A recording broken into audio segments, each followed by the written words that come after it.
Hey everyone, welcome to the Matt Report. I'm your host Matt, and I interview folks who make a living using WordPress. Today I'm super excited to have Tom McFarlin on.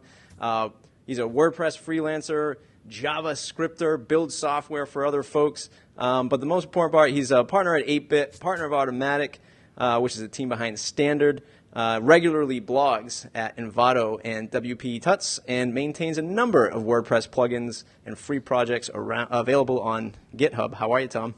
I'm good, man. How are you? Great. First early morning interview for me, so as early as it can get, I guess, for us freelancers.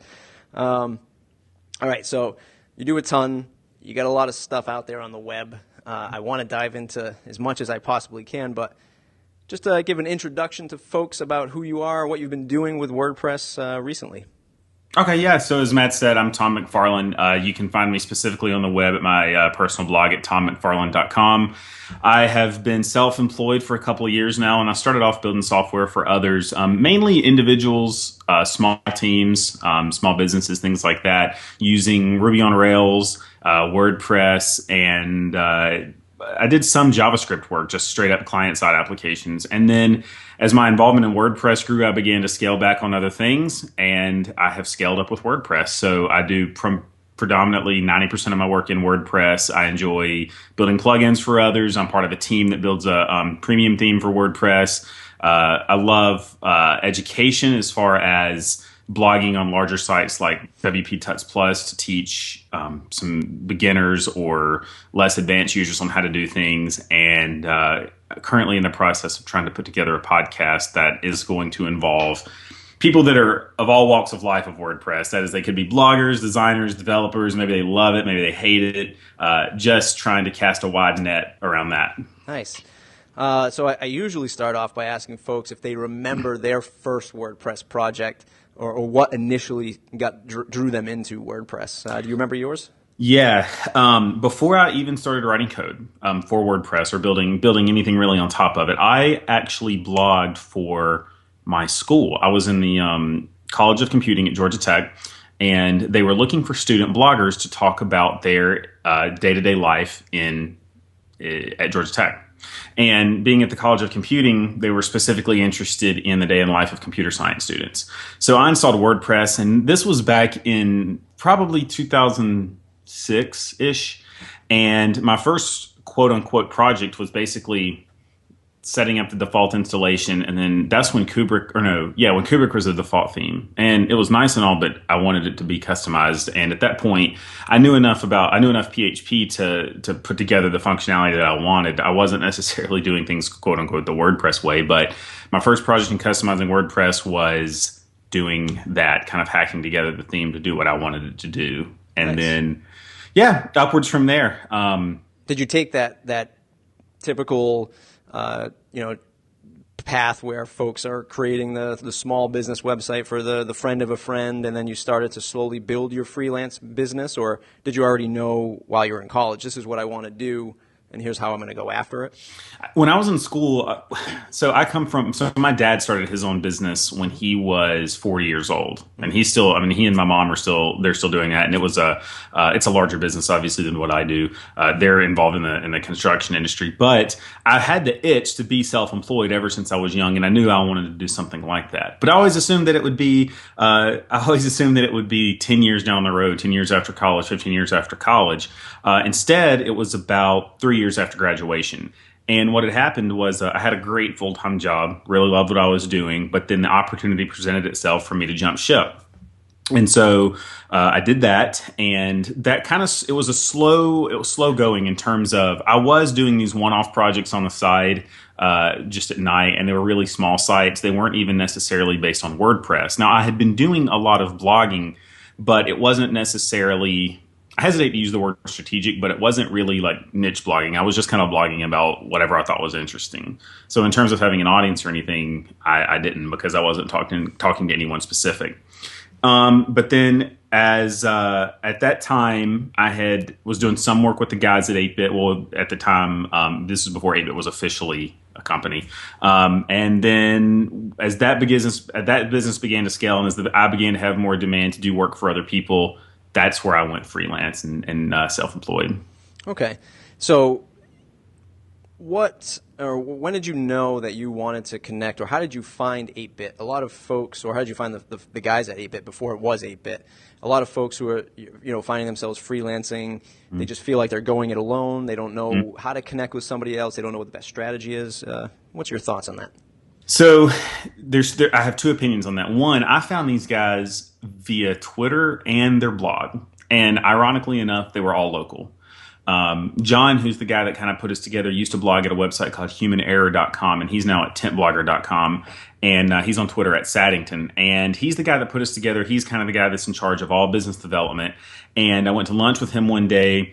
He had done the first version of Standard and was looking for a developer to kind of take over so he could focus more on growing it as part of actual business. So I said, sure, I can devote a couple of hours a week to that. It's obviously grown into something larger than that. Chris, who's our product manager, he and I met via Twitter. And he and John had worked together on projects before. And then Jared, our designer, he knew John, and I met Jared through John. And so it was totally like the whole 6 degrees. Well, it's really more like 2 degrees of separation. But as far as the going it alone, I do completely understand that, because a portion of my freelance work is just me, or it's me partnering with other people. And the best advice I can give for that is I understand the challenges that come with that. And I can't emphasize enough the significance or the importance of knowing your strengths and then partnering with people whose strengths are your weaknesses. Don't try to do, like, if you're not a designer, don't try to do the design. In terms of finding people, for me, honestly, I have been extraordinarily fortunate through finding people just through friends, finding people through that I've connected with on Twitter or through my blog, things like that. It's a really slow climb to be able to, network with other people, but it does require work between blogging or guest blogging on other sites, tweeting, getting involved in other communities or whatever. But I absolutely hands down would go with a team any day rather than go it alone. Yeah. And you bring up a great point. I spoke about this with Curtis McHale, and I think we chatted back and forth on one of your blog posts about this. You have to know what your strengths are, and don't be afraid. If you're not a developer and you're just a hardcore designer, then don't say you're a developer going into a project. Or if you're taking on a big project, try to find somebody who's a developer who can really put out the good code, because you don't want to, especially with WordPress, you don't want to hack the core. You don't want to use a plugin that isn't going to be supported. And I think that's super important. And one of the things that I talked about in one of my talks at WordCamp was I'm like right in the middle of developer, designer, but I would never say that I'm any one of those pieces. I'm more of the guy who business, sales, making connections. But I know enough of everything else, so let me build a team around those weaknesses. But I know how to speak the language on both sides of the fence. Yes. So super important. Super important. Totally. And that's the thing. It's hard too when you pitch it. When you pitch to developers, are able to spot other developers and people that are not. But to anyone that's looking to have a site or an app or a plugin or a tool built, anyone that does anything with computers could be a developer. Right. And so you could market yourself as that, and you can get away with building stuff for other people by kind of piecemealing together a solution. But like you said, you get into that sticky situation of where a plugin's not supported or something breaks, and you don't have any idea how to begin to debug it. And so that's a really dangerous kind of line to flirt with if you're going to go that route. Yeah, and it's of course it's tough. I mean, especially if you're coming out of college, or you're in college, or you're not, or you're looking for side income, like a lot of folks are.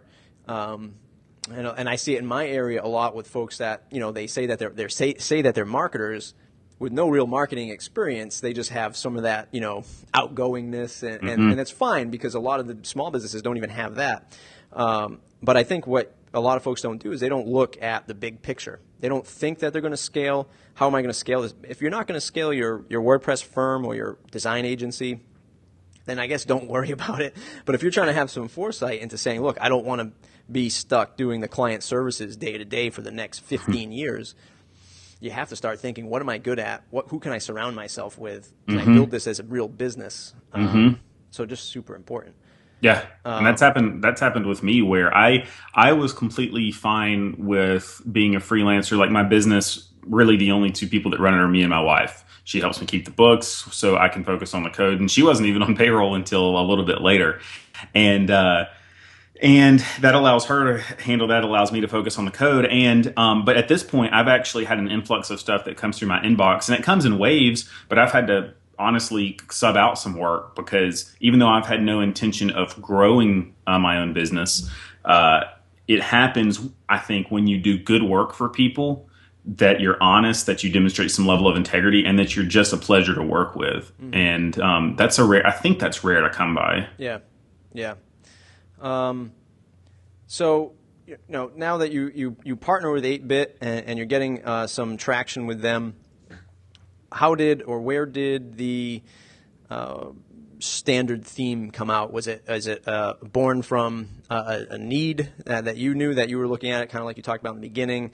I saw a theme, worked okay, but I needed something better myself. Or was that a collaboration thing? I actually remember standard theme was actually my very first premium theme I ever bought when I was working for another company.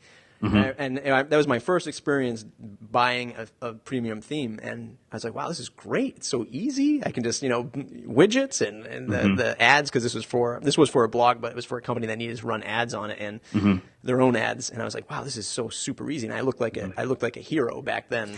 And I forget how many years ago this was, quite some time ago. But yeah, how did that come about? How did that journey come about? Standard came on. The first version of Standard, John had actually built that, and then when it began to gain a little bit of traction, he looked to surround himself, kind of like what you were talking about, with some people that could help take it a little bit further faster. So he could focus on business development. We could have a project manager, developer, and a designer. And so that's where Chris, Jared, and I came in. So after we set up the support community, which actually is where we hired our support guy, Michael, he was somebody that was in the forums answering questions before I could get in there. And so it was like, well, let's hire him just to do support. And I say hire as if we had this budget, but I mean, we were paying him in dollars, pennies and dollars. But as Standard grew, the first version of it was good, but we kind of had this vision of this being the theme that could be kind of de facto for people that were serious about digital publishing.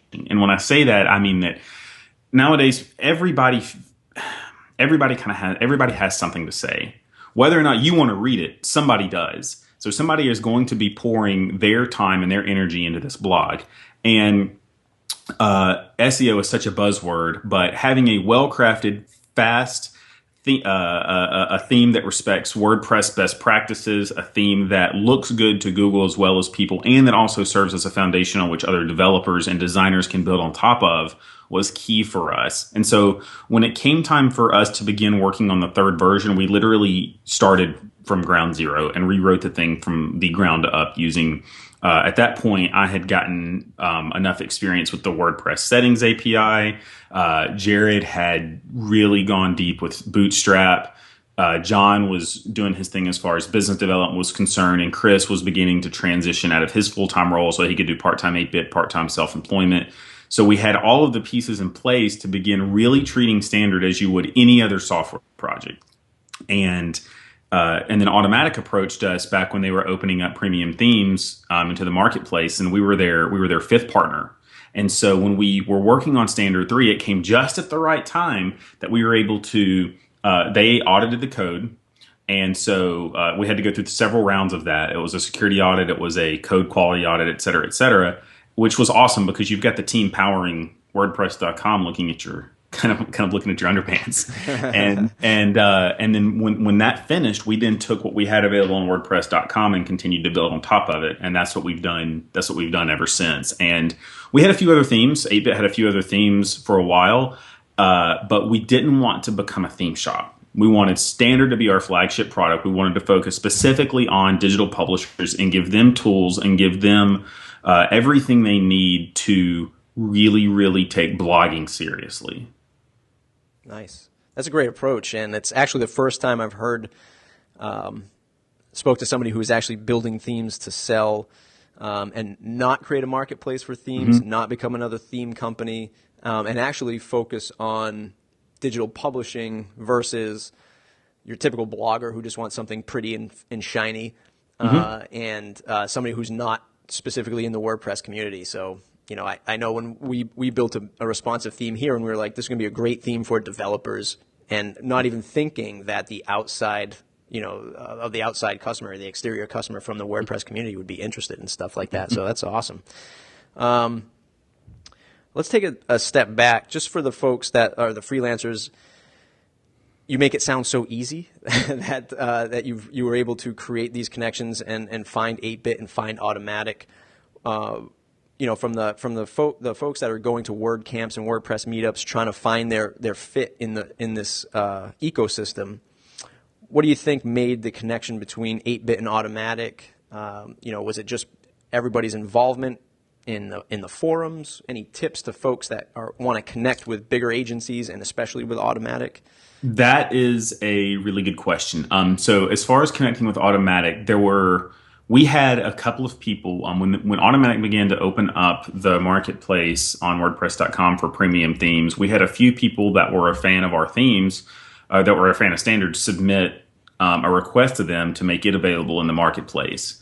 And I don't remember how many people asked for that, but then it went silent for a while. And then months later, they reached out to us. Well, it just happened to be at the time when we were beginning to rebuild Standard. Additionally, Standard was covered on a couple of other sites. It was picked up by Mashable in 2010. It was picked up by some other notable WordPress sites. I don't know how much that factored into it or not. It could just be a matter of it never hurts to ask. Right. But there is also a level, I think, of, I don't want to say reputation, but I think passion around it. And 8-bit is, like, as we've said numerous times, we're very committed to the digital publishing space. It's not just blogging, but we firmly believe in empowering people to share their thoughts. But we also really love WordPress. And if I don't know how many articles you've seen on my blog, but I am absolutely sold on using WordPress, not only to build themes and plugins, but to build full-on applications. And I've done 2 applications on WordPress this year. And as far as connecting with other people, going to WordCamps and trying to make these connections, it is a marathon. It's not a sprint. This isn't to say that you may not strike gold with one person, but I mean, that's the exception, not the rule. And it just takes time. And I would say blog, guest post on other people's sites, get on podcasts, share your opinions and thoughts, be extremely niche about it though. Don't just try to don't one day talk about WordPress and then one day talk about Joomla or something like that. Just whatever you think that you need to focus on for your blog, focus even harder or focus even more narrower, because that is what has paid off for me, at least. I can't give anything prescriptive, but yeah, that's what's worked for me, is to whatever I thought was narrow enough was not. I had to go even one step more narrow. Yeah, that's some great advice, and it's always so tough to swallow that pill. I remember when I started my blogging journey about 2.5 years ago. I said I watch all the professionals out there, Chris Brogan, the list goes on, and it was always find your niche, focus. So then I would sit there and I would think, okay, I just came up with this niche term, like I'll be a web professional. I'll be the guy who speaks professionally about all things web. But that was the problem. It was all things web. So one day I would talk about social media because that was big, and I was trying to get that SEO buzz going for traffic. And then I would talk about, using Dropbox, 10 best ways to use Dropbox, and then, spin it off to a WordPress plugin that I use. And it was just all over the place. And then I started to find myself ranking for some of the Facebook stuff. So it was good for traffic, but nobody was converting. So definitely narrow down, and that's super important. The other thing I see when I go to WordCamps, and especially WordPress meetups, and we had one locally last night, and the folks that are going, I see the majority as beginners, as folks that are looking out there. And super important if you're a freelancer to get out to these meetups and WordCamps. Like you said, it's a marathon. You have to network and get real social, face-to-face, handshake, stuff like that, versus just Facebook and LinkedIn. Yes, definitely. But, I see, and I'm still trying to get to the bottom of this. I mean, we've been doing this for I've been doing this for 2.5 years, 3 years with the studio. But I see the folks that, I don't know any other way to put it, where it's like high school all over again. There's the kids who are afraid to talk to the cool kids, which are like the automatics and the stuff like that. Do you think there's some kind of, like you said, developers can spot developers? Do you feel like there's some kind of, faction going on sometimes at WordCamps, or some kind of where the I think there is, and I'll be as bold as to say that I think the developers are some of the most arrogant people I've ever met. I know that that's a bit offensive, but there's example after example. It's almost the way that I put it, like when I was in school, is that the kids that were writing code felt like they were in on this little secret, like they knew how to write code, and they were the computer kids, and they were the ones that were jacked into the matrix. But in reality, you get out in the real world and you realize that there are a lot of different people that can write a lot of different kind of code, and there are a lot of people that have been doing it for a lot longer than you. Yep. And to quote Fight Club, you're not a beautiful or unique snowflake. But that doesn't mean that you can't put something awesome back on the internet or back into the world. And so when you go to these meetups and when you go to these events, yes, there are beginners, and then there are people that are going to be just as experienced as you, and there are going to be people that are far more experienced than you. And in what I've found is there are people that have had greater opportunities and have done significant or more significant things than I have, and they're less experienced. And that's awesome for them. Good for them. I don't envy them. I think at one point, when I was younger, I might have, but right now, that's just the way the world works. But I do absolutely agree that when you go to these meetups and you go to these events, you notice that there are a lot of beginners, and I love the almost insatiable curiosity people have. And it's easy to laugh when someone stands up and says, this is how we're going to use the media uploader, or this is how that you create a page instead of a post. It's easy to laugh on this side of the fence, but the truth is, take very seriously what you're teaching these people, because you're giving them the ability to put something on the internet, and they are asking for your time to teach them to do that. And the way that I normally facilitate my talks is I do not, like, the very first thing after introducing myself is I say, this is not a lecture. I want this to be a conversation. So as I'm going along, you guys feel free to interrupt me. I want you guys to, if you want to raise your hand, that's fine, but just call out, ask questions. If I'm moving too fast, if I'm going too slow, let me know. And throughout this entire talk, let's do exactly that. Let's talk. Don't wait until the end to ask question and answers. And then the last thing I would say is, if you're speaking at an event, don't be the first person to leave. You need to hang around and ideally be the last person to leave. Right. Because if a line forms from people that want to talk to you and you need some water, too bad. Talk to them. Get to know these people, because they're just as interested in you as you are, just on a different level. So cater to that. Right. Yeah, and using WordPress the right way, being involved with WordPress, the community, opens up these doors to that. I would even say that other freelancers, whether they're designers or just some other code expertise, they might not have. I don't see any other platform, piece of software that has this kind of traction in the community, where number one, it's such a low barrier to entry. $30 to go to a WordCamp, where there's potentially, like, the New York one this year was like almost 1,000 people. Like, for $30, you can't do a corporate like Microsoft event if you're like a .net for that kind of cash. So it's so easy to connect with others at such an affordable price. So you have a lot of stuff out there. You have 8-bit, you have the standard theme, you have your freelancing. Is there a common, how do you balance all of this? And then you've got your blogging, so it's like all these different identities, all these different companies you're working for and with, some big brand stuff. How do you find the balance between all this stuff? It is hands down time management. Yep. And some people are better at it than others, but it is straight up time management. And I'm fortunate enough to where my wife stays at home to take care of our daughter.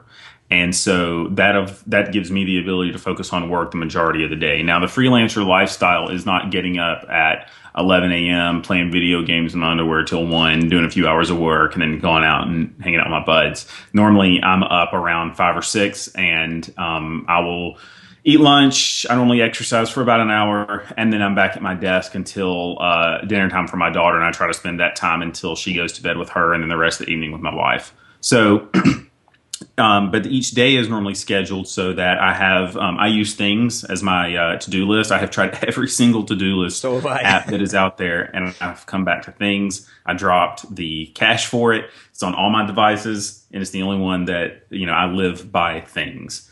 And as you get better with kind of budgeting your time, estimating your time, you get better at managing your time. And so, I mean, you notice even in the email that I sent you, I said I can do 9:20. I didn't say 9. I didn't say 9:30 ish. It's like I have to manage my calendar that way, and that's what it comes down to. And if something comes up that I can't handle, it's okay to say no, or it's okay to say it'll have to be a little bit later. Sometimes people say, "Well, I need it now," and then you have to pass. And other times people will say, "Well, okay, I'm willing to wait a month," and that's okay too. Yep. So there's nothing wrong with building a pipeline. In fact, if you're running a business, that's what you want to do. Yep.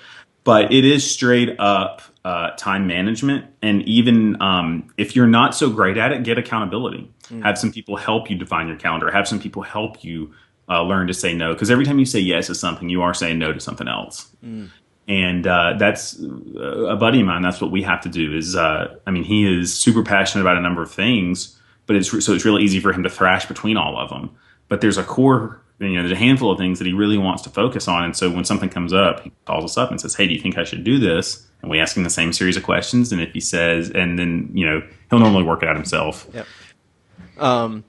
That's awesome. I've seen it before. I've seen it with either interns that we've had or first year freelancers that we've had.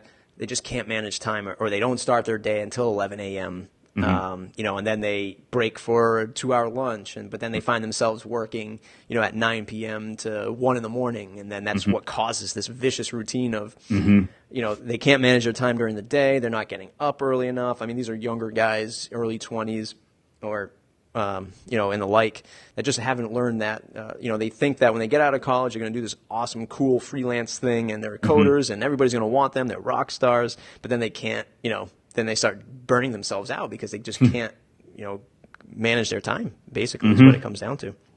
Yeah. I mean, I used to be, and I'm sure, you were, and people that are also in this industry growing up in middle school and even in high school, video games. I loved video games. In fact, the reason I got into computers was because of Wolfenstein and Doom. Yep, me too. And in high school, I could afford to obsess over a video game. It was nothing to come home from school and sit down and play a video game for hours on end.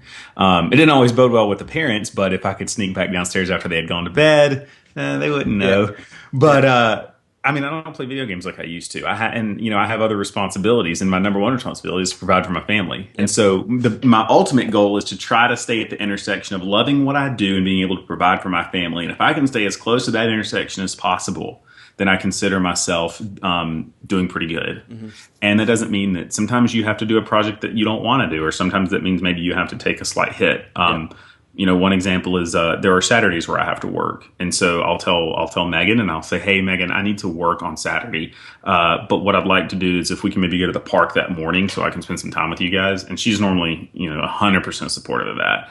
But if you're going to be doing the freelancing thing and you're in a relationship, I would also say make sure that the person that you're with understands what you're signing up for, because it is a very different lifestyle. Yes, it is, especially if you're trying to scale a business, and if you're making that leap, like you said, when you probably at the same time, it's probably even more stressful before you put your wife on the books, because as soon as you put your wife on the books, now that's a whole other amount of stress and more time management. Now how are we covering for that cash? A little bit more strain on the cash flow, and that introduces, how do I find more customers? How do I do this? How do I do that?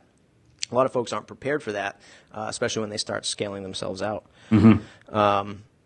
So obviously now you're happy with this balance of freelance and working with 8-Bit. It's satisfying. Fair to say that most of your time now is with freelance work and producing stuff for freelance clients? I would say, it teeters depending on the time of the quarter. It's about half and half. Whereas some parts of the quarter, so the reason I say quarter is because 8-Bit does quarterly releases. So sometimes when we're getting ready for a release, a lot more time is devoted to 8-Bit. But currently, my predominant level of income is from freelancing.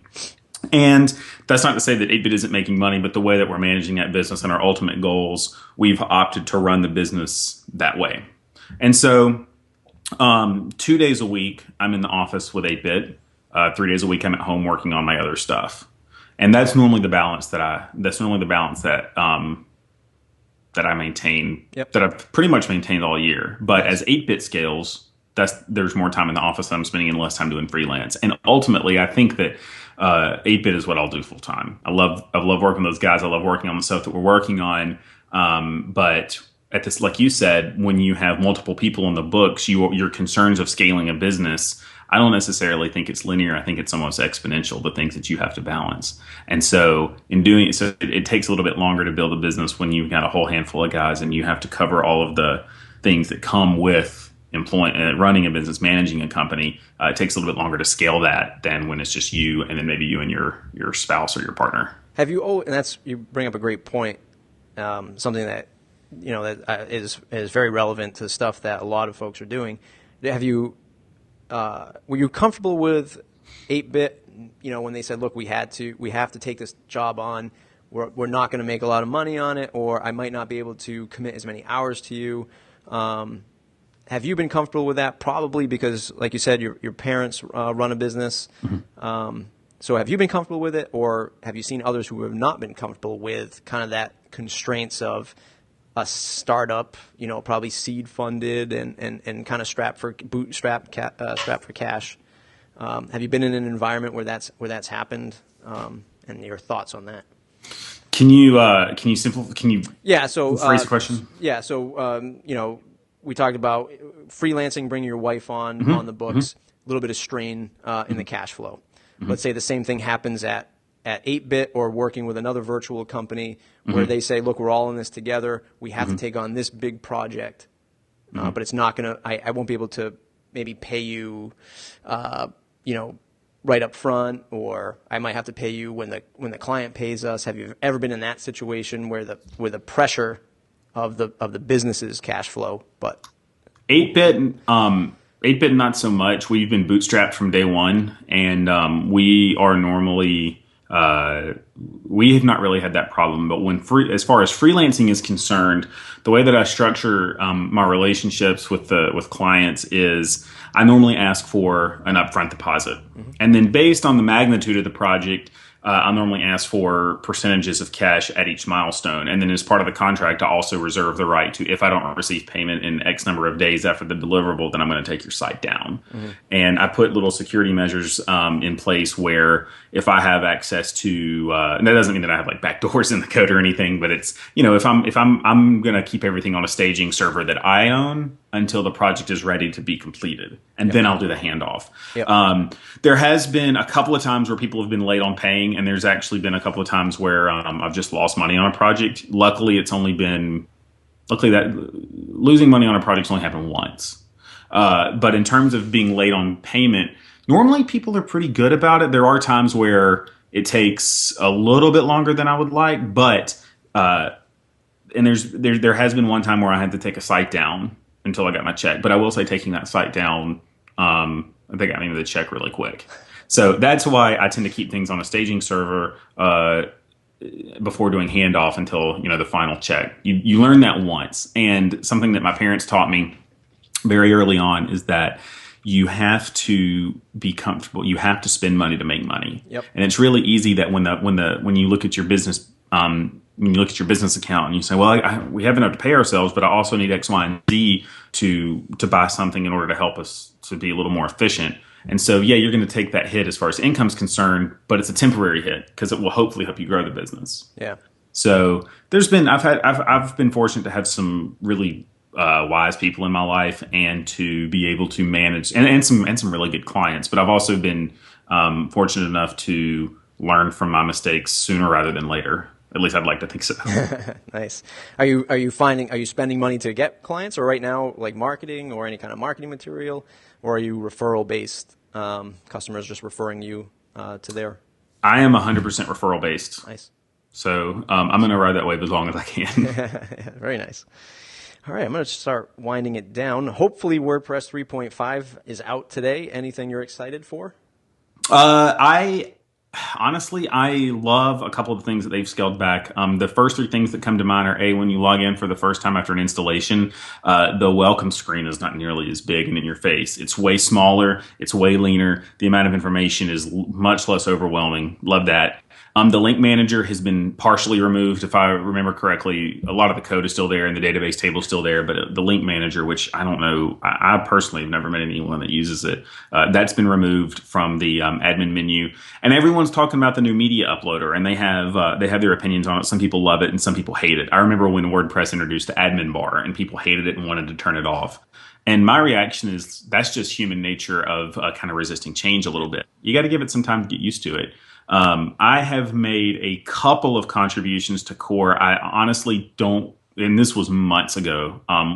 One of them was a JavaScript contribution. One was a simple style contribution. I don't know if it made it in or if they selected a different patch or not. So I'm kind of eager to see. That will be my first contribution to core. So we'll see. But really, overall, I'm just really happy with the direction WordPress is going. Kind of making it a little more leaner, a little more fast, a little more easier to use. Nice. All right, so I'm going to jump into some of these final questions that I try to ask everyone. Is there one question I should have asked you, and why? Oh man, that's a good question. I think this is on a more, I could come up with a goofy one, but on a more serious note, I think one question to ask is, what do you do with projects that are no longer passionate about? That's a good one. A really short answer to this one. There have been a number of plugins that I have maintained. Some were premium. That is, they were generating a little bit of money, and I've killed them. I've killed a couple of JavaScript projects when there is in economic terms, it's a competitor, but I look at it as somebody's doing a better job than me. Their passion is around it. I'm going to fold my project and point people over to theirs. Basically, when you have a project, and even if it is making money, if your sole purpose of working on something is to generate money, and even if you're not passionate about it anymore, it's okay to kill it.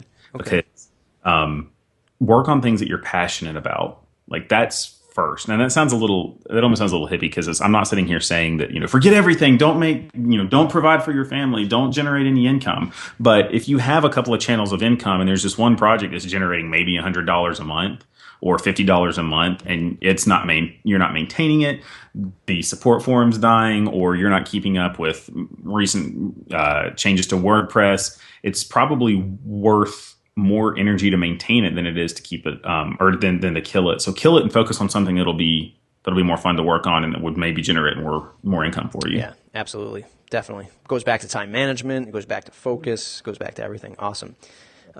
Listener questions.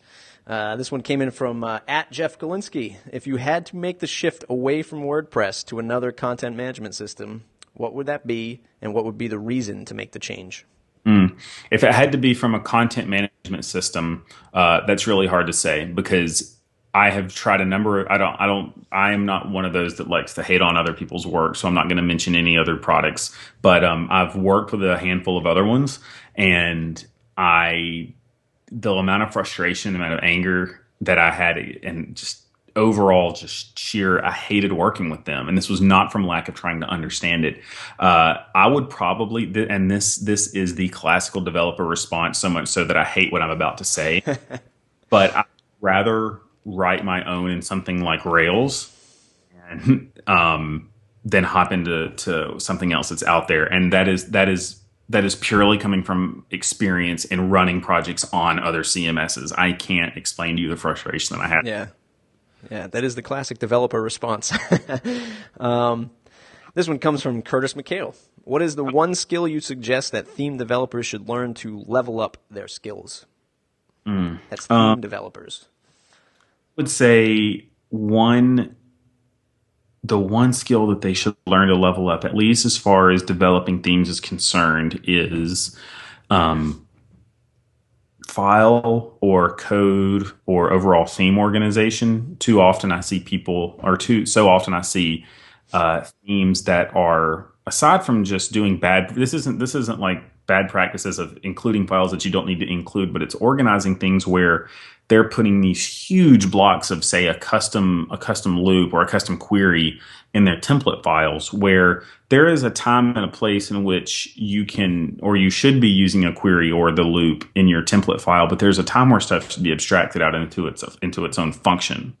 And learn when to abstract your code out so that you're not just, your template files are not this hodgepodge of style and script and markup and PHP. Like, keep your JavaScript where it belongs, register it using functions, and then name your HTML elements appropriately so that your JavaScript can control them. So really, it's just about code organization. I'd say abstraction, or being able to think in terms of abstraction, and thinking in terms of maintenance. So learning how to keep things separate. Nice. Separation of concerns is I think the proper term for it. Okay. This one is, I forgot to write down the guy's name. I don't know if you're supposed to answer this or not. I was told to ask you about the pink guitar. If that's some kind of like college thing that we can't air on YouTube. It's, well, you can, I think you can YouTube this, but this is from a guy named Austin Cayley, or that's his Twitter handle. His name's Yep. He's a friend of mine. He's a friend of mine and Jared's. Jared's our designer over at 8-Bit. And a couple of years ago, Jared's wife is a singer, and she records music and stuff. And one of my hobbies is music as well. So I have collaborated with her playing the guitar on on a couple of different tracks. Normally every year she'll do a Christmas CD. And so I will normally play guitar on one of the songs or play some lead on one of the songs, something like that. Well, we recorded this kind of behind the music / documentary video of how this song came to be, which she recorded last Christmas, and we did more of a rock variation of it. But in the video, I am actually carrying this. I'm playing a pink guitar and I come in, I bust it, like part of it. They stop the music. I bust into the room. I ask if anyone needs a guitar solo, and I've got a pink guitar. And segment of me shredding on a pink guitar. Nice. I mean, I'm not knocking pink guitars or anything. I know that, but I mean, it caught on with a couple of my peers so much that they started this whole parody account, or multiple parody accounts, about me and pink guitars and me and pink this and me and pink that. And dude, at one time I had more parody accounts than I did followers on. Nice. That's hilarious. Awesome. Lightning round. So, just going to ask you a series of quick questions with hopefully a quick answer. Your favorite plugin? Oh man, favorite plugin. I will have to say that it is the developer plugin, Automatic. Nice. Your favorite other WordPress developer, aside from yourself? Other WordPress developer. First one that comes to mind. I would have to say that currently it's probably Pippin Williamson at Pippin's Plugins. Nice. Awesome. Who should I interview next? Have you interviewed Pippin Williamson? Nope. He's super niche because he focuses predominantly on plugins. Yep. He and I are both actually, we both contribute to WP Tuts Plus and are both also responsible for editing some of the stuff there. So he's somebody that I would recommend as well. Nice. Best career advice you've received so far? If it could be summed up. At the risk of sounding cliche, it is more about, and it takes, I think it takes younger guys and gals a little longer to realize this, but it's way more about being happy in what you do with the amount of money that you make. Mm-hmm. And you get there and say, well, if I was making X thousands of, or even hundreds of thousands of dollars a year, I would do whatever. And I'd say, well, maybe, but you do it long enough, and you're going to be drained emotionally, you're going to be drained physically. And I don't know, there is something that is just intrinsic to doing what you love and being paid to do that, mm-hmm. that is way more fulfilling than a paycheck is fulfill. Yeah, I agree. And when will the new podcast be out? We're aiming for this week, nice. But it will definitely be sometime this month, hopefully sooner rather than later. The first episode's completely done, produced, ready to roll. We're just having to go through the normal process of getting it in iTunes and setting up the site and landing page and the feed and all that. Nice. Well, Tom, this has been an awesome interview. So much great stuff. I hope a lot of people get some good advice from this. Team building, making connections, running your freelance business, time management, networking at WordCamps and just in life in general, having fun, loving what you do. So much awesome stuff. Where can folks find you? What do you have coming up? Anything special, other announcements other than the podcast?